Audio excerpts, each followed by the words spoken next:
যে এটা হলো একটা মাউস, আর তোমরা হয়তো কোনোদিন দেখোনি। চলো আজকের ভিডিওতে তোমাদেরকে এই মাউসটাকে দেখাবো। তো হ্যালো এভরিওয়ান, কেমন আছো তোমরা সবাই? আজকে নিয়ে আসলাম আর একটা মিনি ব্লগ। তো দেখতে পাচ্ছ আমার টেবিলের হালাত খুবই খারাপ, আর এটা প্রায় সময়ই হয়। তো আজকে যেহেতু আমি বাড়িতে আছি, ভাবছি টেবিলটাকে পরিষ্কার করি। যেহেতু নতুন ড্রয়িং শুরু করব, আর এরকম আগোছালো থাকলে আমি আর টেবিলের কোনো ড্রয়িংয়ে শুরু করতে পারি না, তাই একটু পরিষ্কার করছি। তো তোমরা যে শুরুতে মাউসটাকে দেখেছিলে, এটার উপরে আমি জেসো অ্যাপ্লাই করে অ্যাক্রিলিক দিয়ে ডিজাইন করেছি। তোমরা চাইলে সুলেখা আর্ট কালচার ইউটিউব চ্যানেলে গিয়ে পুরো ভিডিওটা দেখতে পারবে এই মাউসের।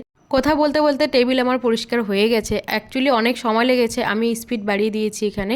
তো টেবিল পরিষ্কার করতে করতে খিদে লেগেছে, আর ভাবছিলাম আজকে সেমাই খাবো। যদিও আমি মিষ্টি জিনিস খাই না, কিন্তু আজকে যেহেতু হঠাৎ মন চাইলো, তাই ভাবলাম একটু সেমাই বানিয়ে নিই। তো আমি এখানে একটু হালকাভাবে সেমাইটাকে ভেজে এরপরে আমি দুধটাকে একটু গরম করে নিয়ে সেখানে 2টা তেজপাতা আর একটা এলাচ দিয়ে দিচ্ছি। আর যদিও আমি বেশি চিনি খাই না, কিন্তু বাড়িতে খাবে তাই আমি একটু চিনি দিয়েছি। তো চিনিটা দেওয়ার পরে এরপরে আমি ভেজে রাখা সেমাইগুলো দিয়ে দিচ্ছি।